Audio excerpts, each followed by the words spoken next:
የቀበሌ ባለሙያዎች ከሁሉ በላይ በዚህ ወቅትና በዚህ ሰዓት አሁን ካለንበት ሁኔታ ሰብሰብ ጠጋ ብለው መመካከል መወያየት የሚያስፈልግብን ጊዜ ላይ ስለምንገኝ ለዚህ መድረክ ለዚህ ውይይት እንኳን ደህና መጣችሁ ነው። የወቅታዊ ሁኔታችን እንደምታውቁት የወሎ ሕዝብ በብዙ ችግር ውስጥ ነው ያለው። ከሁሉ በላይ ደግሞ የተረጋጋ ቀጠና እንዳይሆን፣ ሰላም እንዳይጠበቅ፣ በአንድ በኩል የህግ የበላይነት እንዳይሰፍን፣ በሌላ መንገድ በየደረጃ ያለው አመራር በልማት አቅሙን ጉልበቱን ማስተባበሩ ወደ ስራ እንዳይገባ ከዘመኝነት ያለፈ ሚና እንዳይኖረው የሚያደርጉ ሁላችንም ፖለቲከኞች ሆነን በማህበራዊ ሚዲያ ውስጥ ውለን እንድናገር የሚያደርግ ግን ደግሞ ዛሬ እንደ ትናንቱ በድህነት ውስጥ በአሳፋሪ ድህነት ውስጥ ያለ ህዝብ ይዘን ዛሬ እንደ ትናንቱ የሚረዳ ህዝብ ይዘን የሚሰደድ ምናልባትም የክፉ ምሳሌ ወሎ እየተባለ በአንድ በኩል የሚፈናቀልበት ለአረብ ሀገራት የሚሰደድበት በርካታ ስራ አጥ ወጣት ይዘን የጠነዘለ ጫት ይዞ በየቀበሌው ማዕከልና በየከተሞቻችን ማዕከል ሲጠነዝል የሚውል ወጣት የስነ ልቦና ውድቀት ውስጥ እየገባን ስለሆነ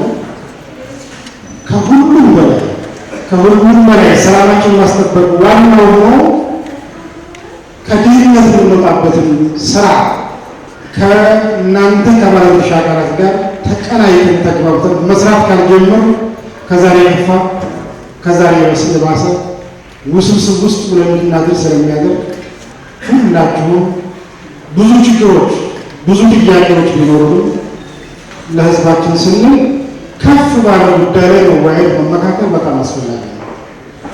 ስለሆነ በዚህ መድረክ ዋናው ዓላማ ባለፉት የክረምት ስራዎቻችን የቅድመ ዝግጅት አፈጻጸማችንን ኃላፊነት በተሞላበት መንገድ እውነተኛ ችግሮቻችንን አንጥረን የምናወጣበት ለቀጣይ ትምህርት ወስደን ቀሪ የክረምቱን ክፍል በተቀናጀና በተናበበ መንገድ ርብርብ አድርገን ይሄን አካባቢ የወሎ ህዝብ ከድህነት የማውጣት ኃላፊነት ተልዕኮ ስላለብን ለዛ የሚመጥን ውይይት እንድናደርግ ታስቦ የተደራጀ መድረክ መሆኑን ለማስታወስ ያክል ነው። ከዚህ በፊት እንደ አይነት መድረክ ተካሂዶ የቀበሌ አመራሮቻችን፣ የቀበሌ ግብርና ባለሙያዎቻችን በተገኛችሁበት ዞን አቀፍ የንቅናቄ መድረክ ተካሂዶ በማግስቱ ምናልባትም ደቡብ ወሎ ሲተራመስ ውሎ ባደረበት ጊዜና ወቅት ማግስት የተፈጥሮ ሀብት ስራ የማይሰራበት መስሎ እስከሚታይ ድረስ እስከ ጥግ ድረስ ሲቀሰቀስ የነበረውን ሰብራችሁ ከክልሉ የተሻለ ፈጽመዋል የሚባሉ ወገኖች ውስጥ እንዲሆኑ አድርጋችሁ በተነጻጻሪ የተሻለ የተፈጥሮ ሀብት ስራ ሰርተናል። ይሄ በእናንተ በእኛ በየደረጃው ባለ መዋቅራችን ከሁሉ በላይ በህዝባችን በሰላም ወዳዱ ከድህነት ለመውጣት የሚፈልገው ህዝባችን ጥረትና ቅንጅት የፈጸማችሁትና ያመጣችሁት ውጤት ስለሆነ ላቅ ያለ ምስጋና እናቀርብላችኋለን ማለት ነው። ስለዚህ ተፈጥሮ ሀብት ላይ የጀመርናቸው ጥሩ ስራዎች፣ በጎ ልምዶች፣ በአደረጃጀት ለመከወን ያደረግናቸውን ጥረቶች ዛሬ ላይ የበለጠ አጎልብተን ከሁሉ በላይ ከትልቁ ጥላታችን ድህነት ለመውጣት የሚያግዘን የሰብል ልማትና የኢኮኖሚ ስራችን ስለሆነ እንዴት አድርገን ተቀናይተን ብንሰራ ከወትሮ በተለየ ምርትና ምርታማነትን እናሳድግ፣ እንዴት አድርገን የዘመነ መካናይዝድ የሆነ በሁሉም ቦታ ላይ ባናደርስ በዞናችን ዘንድሮ 10 ትራክተሮች በ9 ወረዳዎች ምናልባትም በሁላችሁም ፍላጎቱ አቅም እስካለ ድረስ ተንቀሳቅሰው መስራት የሚችሉ አሰማርተናል። ምን ያህል ውጤታማ እየሆኑ ነው? ምን ያህል አርሶ አደራችን ከተለመደው አሰራር ወጥቶ መካናይዝድ የሆነ በትራክተር የታገዘ ትምህርት እየገባ ነው? ለዛ የሚመጥን የክላስተር ስራ ከተለመደው መንገድ ወጣ ብለን ክላስተር እናድርገው፣ በኮሚኒቲ ማዕከል አድርገን በስንዴም በጤፍም በተቀናጀ መንገድ እናልማ ብለናል። ለዛ የሚሆን ግብአት ምን ያህል በእጃችን ይዘናል? ማዳበሪያ መጠዘብ ምን ያህል ይዘናል? ህዝባችንስ ምን ያህል አዘጋጅተነዋል? በዚህ ደረጃ የተቀናጀና ከወትሮ ያደገ ስራ ለመስራት እንዲመች የሚመጥን ያን ታሳቢ ያደረገ መድረክ የተዘጋጀ መሆኑን ታሳቢ አድርጋችሁ ይህን ግምት ውስጥ ያስገባ ውይይት እንድናደርግ ለማሳሰብ ያክል ነው። ከልብ አድርጌ አመሰግናለሁ። ዋና አስተዳዳሪ እጅግ አድርጌ ከልብ አመሰግናለሁ። ክቡራትና ክቡራን እንግዲህ ከኢሰበት ምርትና ምርታማነትን ለማሳደግ የዛሬ ሳምንት ደሴ ከተማ ላይ ቅዳሜ ዕለት በታላቁና ስመጥሩ የንጉሥ ሚካኤል ቤተ መንግስት አይጠየፍ አዳራሽ ላይ ከደሴና ከደቡብ ወሎ የተለያየ የህብረተሰብ ክፍል ከተውጣጡ ማህበረሰብ ክፍሎች ጋር ውይይት አድርገዋል። በዛ ውይይት ላይ በመጨረሻ አድርገው ታማኝነትን ከማሳደግ አኳያ አንዱና ትልቁ ተግባር አንድ ሰው ስንት ችግኝ ይትከል ተብሎ ስንት 40። ስለዚህ ያው ለቁጥር እንዳይሆን ነው እንግዲህ አደራ ለማለት የምንፈልገው፣ ሁለት እንዲሆን አደራ ለማለት እንወዳለን። ይሄ እንግዲህ ያው በውዴታ የሚተገበር ተግባር ነው። ዳቦ እናስቆርስና ቡና አስመርቀን ወደሚቀጥለው ፕሮግራም እናልፋለን። ዳቦ አቶ ሰይፉ ሰይድና አቶ ታደሰን ወደ መድረክ ጋብዛለሁ።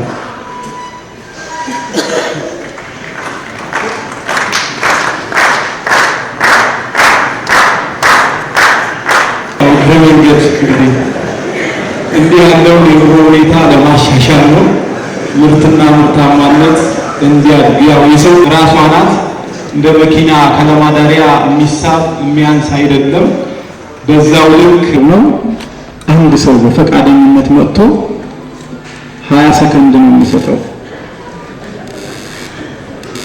በፍቅር አንድ ሰው መጥቶ እህታችን ቡና አፍልታለች፣ ስለዚህ ተመራርቀን ደስ በሚል ድባብ ወደ አንድ ሰው ወደዚህ ማይክ አስተካክሉ። የለም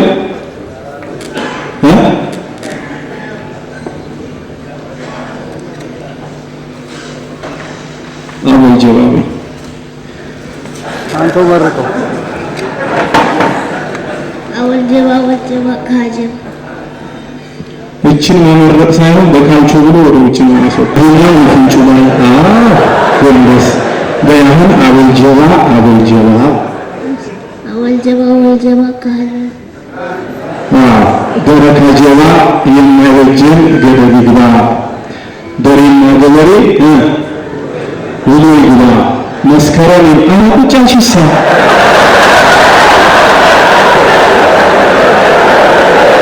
ጎንበስ ብለሽ የቀረውን ገንግኑ የተሰራውን አይተን አለሱ ይባላል። መስከረም የመሰከረውን፣ ጥቅምት የደቀመውን፣ ህዳር ያደረውን፣ ታኅሳስ ያሰሰውን፣ ጥር የተረተረውን፣ የካቲት የከተተውን፣ መጋቢት የመገበውን፣ ሚያዝያ የመዘዘውን፣ ግንቦት የገነባውን፣ ሰኔ የሰመነውን፣ ሐምሌ ሐምሌውን፣ ነሐሴ ነሐሴውን ለአንቺ አድርጌዋለሁ። አራቱን ከንፈርሽ ይጣፍጥ።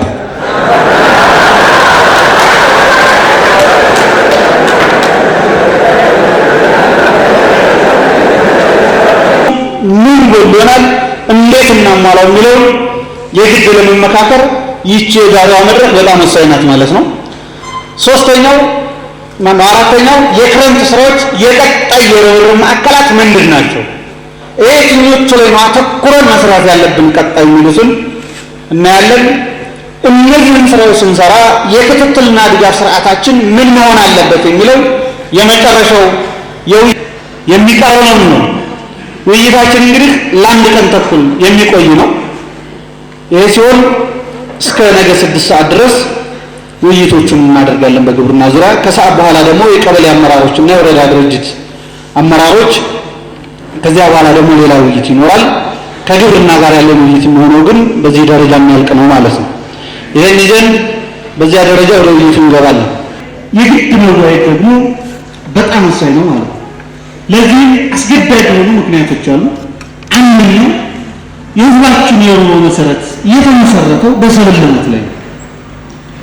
ሁሉም ሰው የኑሮ መሰረቱ በአመጋገብም ባለባበስም በቤት ግንባታ በሁሉ እንቅስቃሴው ስናይ የሁሉም ህብረተሰብ ህይወት የተመሰረተው ሰብልና ሰብል ላይ። ስለዚህ እዚህ ላይ የግድ መረባረብ ካልቻለ የኑሮ መሰረታችን ላይ ሰብል ላይ ሆኖ እዚህ ላይ የተረባረበ ውጤት ካላመጣን የኑሮ መሰረታችንን ሊናጋ ስለሚችል እዚህ ላይ መረባረብ በጣም ወሳኝ ነው። በተለይ በገጠር ያለው ህዝብ ገቢ በእርሻ ላይ የተመሰረተ በእርሻ ላይ ከተመሰረተ ደግሞ እርሻ ላይ የማናደርገው ውይይት የማናደርገው ትግል ሁለተኛው ከግብርና ውጭ ባሉ የገቢ ማስገኛ ስራዎችን የተሰማራ የሰው ኃይል ቢሆን ከግብርና ምርት የሚገኙ ግብአቶችን ተጠቅሞ ኑሮውን እየገፋ ነው።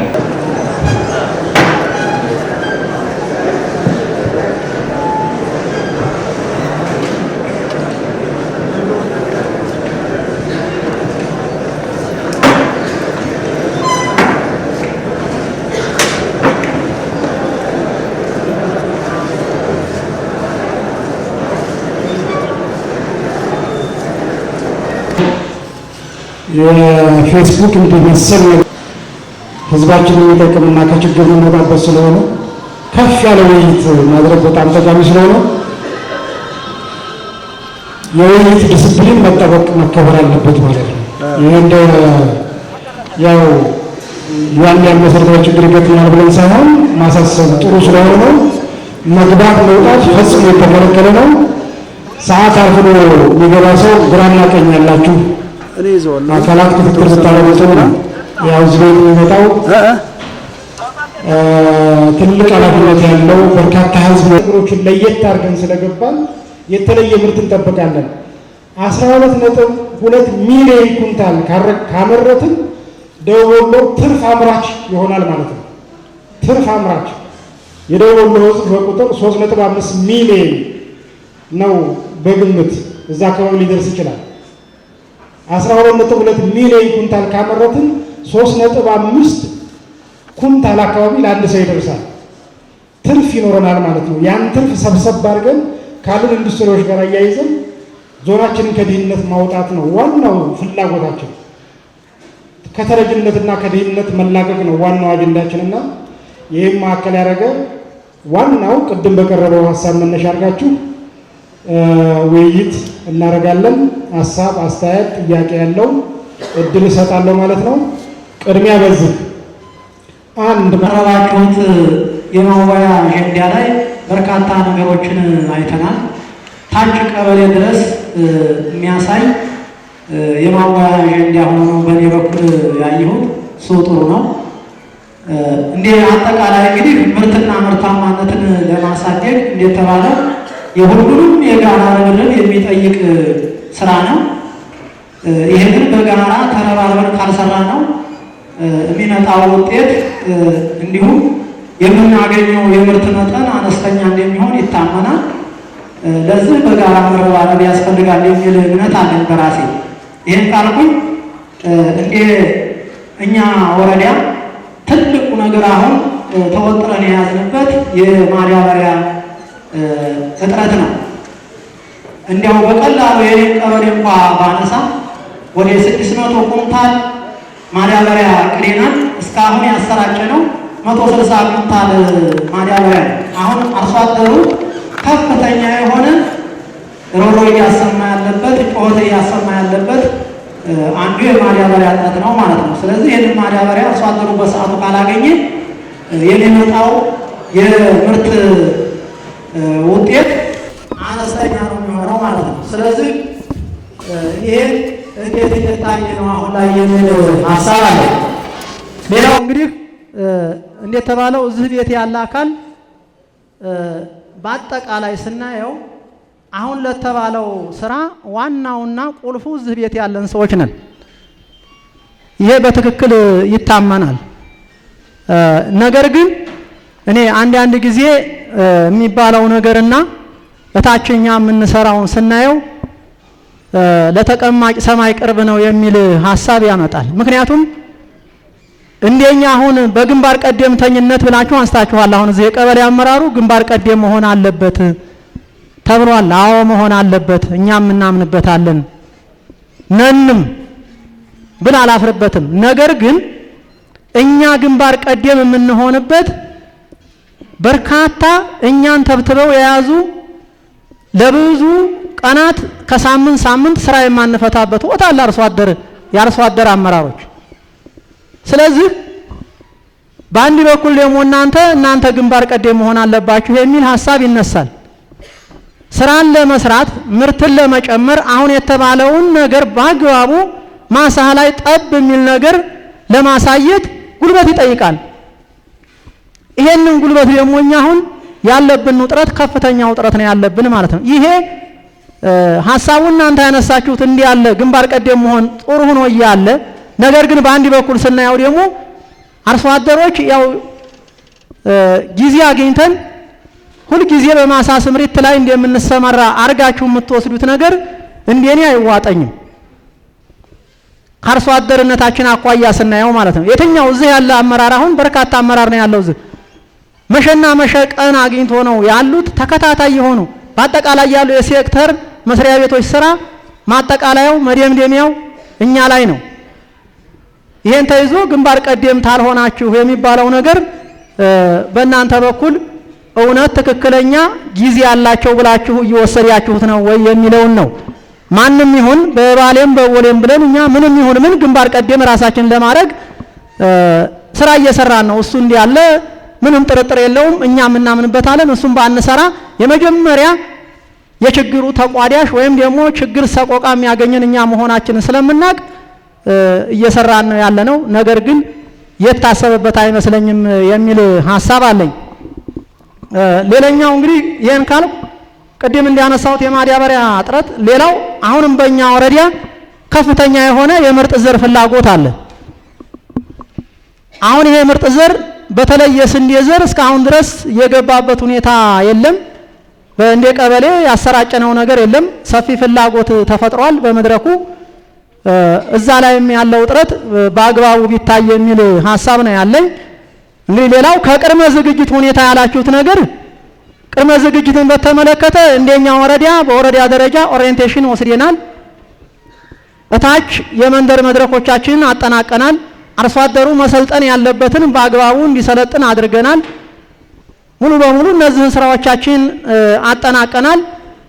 እቅድ የሚሆን በልማት ቡድንና የግለሰብ እቅድ አቅደናል። እንደ ቀበሌያችንም ያው እንደ ልማት ቡድንም እንደ ወረዳም የተጠናቀቀበት ሁኔታ ነው። ቅድም ከሪፖርቱም ላይ እዛ እንዲያየ ነው ያው በተገቢ ሁኔታ ይሄን ሁሉ አጠናቀን የቆየንበት ሁኔታ ነው።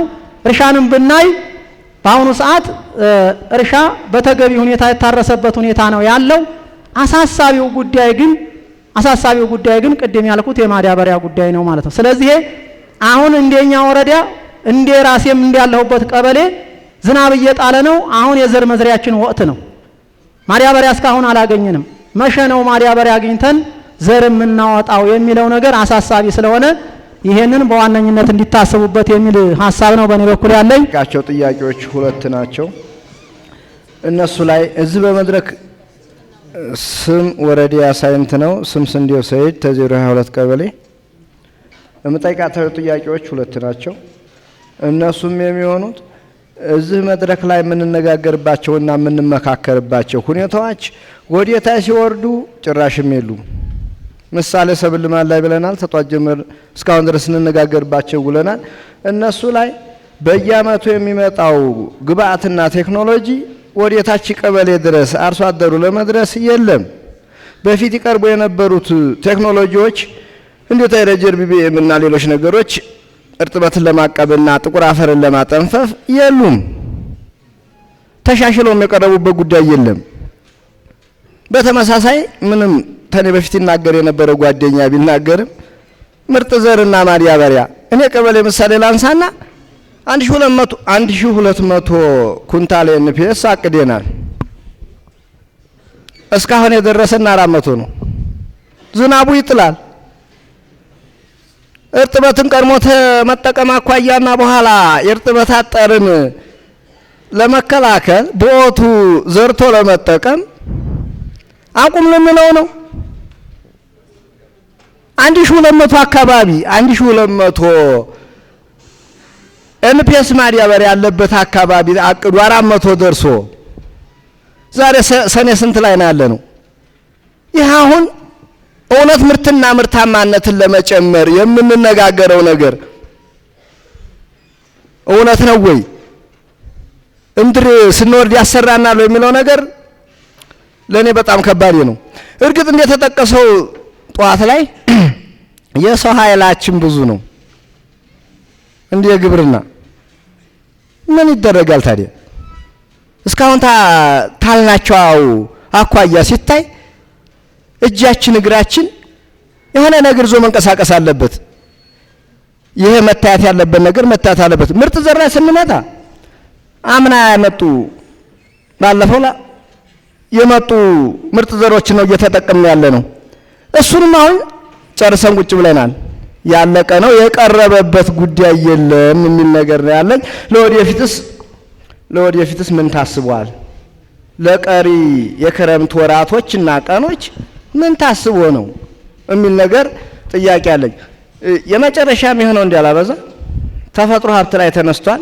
እርግጥም እንደምናያቸው እዚህ ሰብል ልማት ምክክራችን ላይ የተፈጥሮ ሀብት ሙያተኞች አሉ። እኔም ማዝነው እስካሁን የባከነው ጉልበታችንና መዋለ ነዋይ በሱ ላዝናለሁኝ። ማን ነው ተቆጣጣሪው? እኔ ያለሁበት ቀበሌ እያዘንኩ ነው ያለሁት። እኔ ያለሁበት ወረዳ እያዘንኩ ነው ያለሁት። 34 ቀበሌ ያለ የ60 ቀንም ስራ ዘመቻ ተሰርቷል። የሴፍትኔትም ሰው ይሰራል። ፀሐይ ሳይበግረው ይሄ እዛ ያለ ሙያተኛ ይሰራል። እዛ ያለ ህዝብ ይሰራል። የተለያዩ በመጠንና በቁጥር ብዙ የውጭና የውስጥ ዝርያ ያላቸው አትክልቶችና የደን ዛፎችን ተክላለን። ማን ነው የሚያጠፋቸው? ሲጠፉስ ማን ነው የሚቆጣጠራቸው? የበፊተኛው በተፋሰስ ልማት ስራ የምንሰራው እስካሁን ያለው የምንሰራው ስራ ተጠብቆ ነው ወይ ያለው? እየጠፉ መሆናቸውን እያየን ያለ ነው። ቀበሌ ላይ አሁን አጠቃላይ ተፋሰስ ስራ በመልማቱ የተፈጥሮ ሀብትና የሰብል ልማቱ በጣም ምርትና ምርታማነቱ እየጨመረ ነው። የወተት ሀብቱ፣ የማር ምርቱ፣ የመስኖ መጨረሻ ሪዛልቱ ውጤቱ አመርቂ ነው። ተድህነት አውጥቶናል። ነገር ግን ወደ ኋላ እየተመለስንበት ያለበት ነገር እያለ ስለሆነ ለወደፊት እንዲዞን ምን ተይዟል? በማልማቱ ፈንታ ጥፋቶች ሲከሰቱና አጥፊዎች ማን ነው የሚቆጣጠራቸው? ማንም የለም። ተቀበሌ ያቃቱ ሰዎች ወደ ወረዳ ሲላኩ ተበቀው ነው የሚመጡት። የፖሊስ ቁጥጥር የለም፣ የፍርድ ቤት ቁጥጥር የለም፣ ሌሎችም የስራ ሂደት ቁጥጥር የለም። እንደተፈለገ እየጠፋ መሆኑን በማያታችን ለወደፊትስ እንዲዞን ይሄ ምን ተይዞለታል? ማን ነው ሊቆጣጠረው የሚችለው የሚለው ጥያቄ አለ። ጨርሻለሁ። አመሰግናለሁ።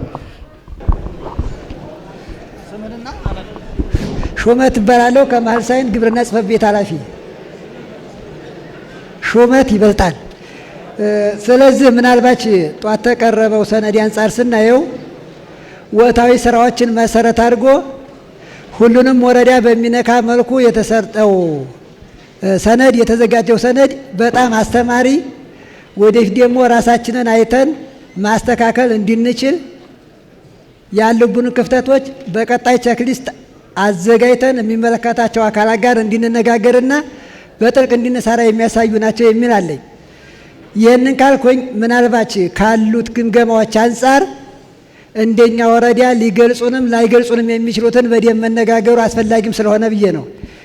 ስለዚህ ምናልባት ቅድምም ታዲያ ስታቀረው ከነበረው አንጻር እንደ መሀል ሳይንት ያሉት መረጃዎች የመረጃ ችግር ሊሆኑ ይችላሉ የተባለው የመረጃ ችግር ያለበት የወረዳ ነው ወይስ የገመገም ነው ግንቦት ውስጥ ነው? በእኔ ባለኝ መረጃ ማለት ነው። ሂደቶች በየቀኑ ለዞን ባለሙያ የሰጡትን መረጃ በየቀኑ እቀበላለሁ። አስፈላጊም ከሆነ እያንዳንዱ ስላለኝ ማለት ነው። ከዛ አንጻር ምናልባት የኮሞዲቲ ሰብል ላይ ስፔሻሊስት እንደ እቅዱ ላይ ተግባብተናል። ትክክልም ነህ። አሁን የሚያጣላን ወይም ሊያግባባን የማይችለው የእቅዱ ሳይሆን ክንውኑ ላይ በእኛ ባለን መረጃና ስለዚህ ወረዳው ላይ ቢሆን የተቀበላቸው የዚያው የመጋዘን ሰራተኛ ባለሙያ ናት። ምናልባት ወደ ወረዳ የሚመጡትን ሱፌሮች በተቻለ መጠን ዞን የሚመጡት ሱፌሮች ችግር አለባቸው። በደም ተነጋግረን መልስ አስፈለገ ማለት ነው። በእያንዳንዱ ማህበር ሊያራግፉ ቃል ገብ ባለሙያ ኃይሌ ዮሴፍ እኔ ልጠይቅ የፈለኩት ሪፖርቱ ጥሩ ነው፣ ታደሰ በሚገባ አቅርቦታል። በዚህ አመት በ2011 በተለይ የኤክስቴንሽን ስልጠና ላይ ሪፖርቱ ሲቀርብ ያየሁት